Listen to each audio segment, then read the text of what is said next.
Welcome everyone to Mindful Moments with Maya and Ben. I'm Maya. And I'm Ben. So glad you could join us today for what I think is one of the most talked about and often most challenging topics in modern life. Absolutely, Ben. Today, we're diving deep into work-life balance.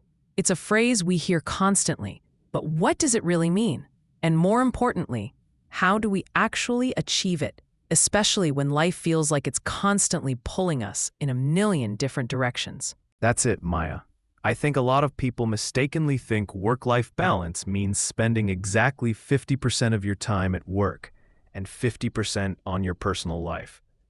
But that's just not realistic for most of us, is it? No, it's not. And frankly, it's a bit of a misleading idea. For me, true work-life balance isn't about an equal split of hours. It's about feeling satisfied and fulfilled in both areas of your life, your professional pursuits and your personal well-being. It's about feeling present wherever you are, whether you're at your desk or playing with your kids. I love that definition. It's more about quality and integration rather than just quantity of time. You know, you could think of it like a seesaw. It's rarely perfectly level for long, but you're constantly making small adjustments to keep it from toppling over completely. The goal is to keep things relatively stable and enjoyable. That's a fantastic analogy, Ben. So why is this balance so crucial? Why are we dedicating an entire episode to it? Well, the consequences of not having it are pretty stark, aren't they? If your seesaw is constantly weighted towards work, you're looking at burnout, stress, anxiety, and even serious health issues. Your relationships suffer, your personal interests disappear, and ironically, your productivity at work often declines too, because you're just running on empty. Exactly. I've definitely been there, pushing myself to the limit, thinking that more hours equals more success. But all it really gave me was exhaustion, a short temper, and a pile of laundry I never got around to. It's a vicious cycle. Many of us can relate, Maya. And with our modern world, it feels like achieving balance is harder than ever. We're constantly connected, aren't we? Our smartphones mean work is just a tap away, blurring the lines between our office and our home. Remote work, while offering flexibility, can also make it incredibly difficult to switch off when your living room is also your boardroom. It's true. The always-on culture is pervasive. There's this unspoken pressure to respond to emails late at night or check messages over the weekend. We need to intentionally build fences around our personal time. So, how do we actually do that? What are some practical steps listeners can take? Great question. I think the absolute first step is setting clear boundaries. This means deciding when your workday starts and, crucially, when it ends.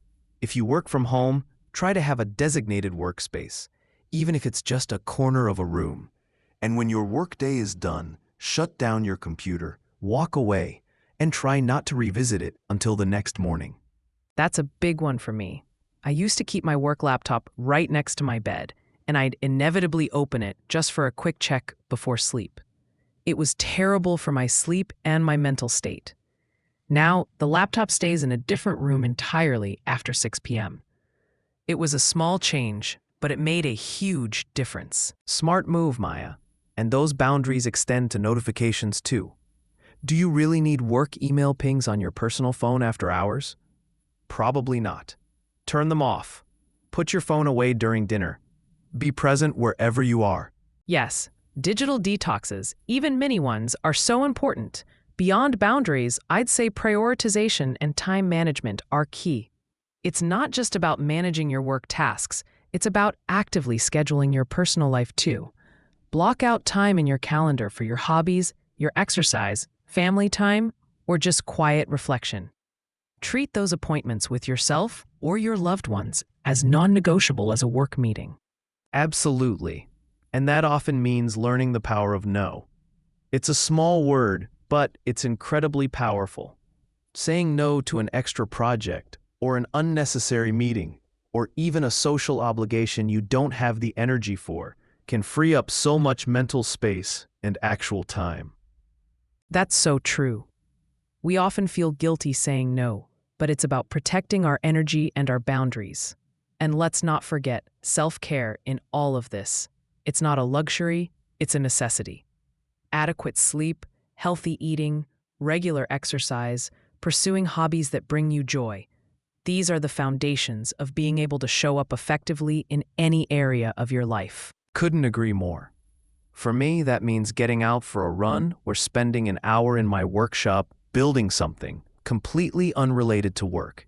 It recharges me, makes me a better colleague, a better partner, and just a happier person overall. It's about finding what replenishes you. And it's also important to remember that work-life balance isn't a one-size-fits-all solution. What works for a single person might not work for someone with a young family. What works for a freelancer might be different from someone in a corporate 9-to-5. It's a very personal journey, and it evolves over time. Exactly. And it's not a destination you arrive at and then just stay there.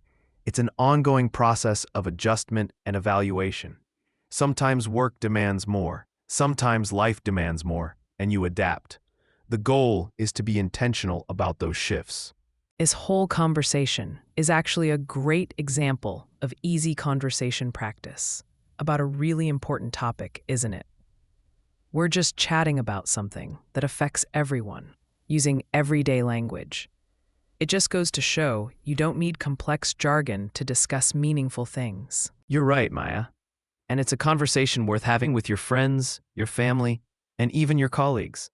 Opening up about your struggles and strategies can really help build a supportive environment. So, as we wrap up today's discussion on work-life balance, what are the key takeaways you hope our listeners remember, Ben? I'd say first, it's not about perfect equality, but about feeling good in both your work and personal life. Second, proactively set boundaries, physical, digital, and temporal. And third, self-care isn't selfish. It's essential for your long-term health and happiness. Excellent points. And I'd add that it's a personal journey, always evolving. Be kind to yourself, experiment with different strategies, and remember that taking care of your well-being isn't just good for you. It makes you better at everything else too. Couldn't have said it better myself, Maya. Thank you for joining us today on Mindful Moments. We hope this conversation sparks some new ideas and helps you on your path to a more balanced life. Thanks for tuning in. We'll catch you next time.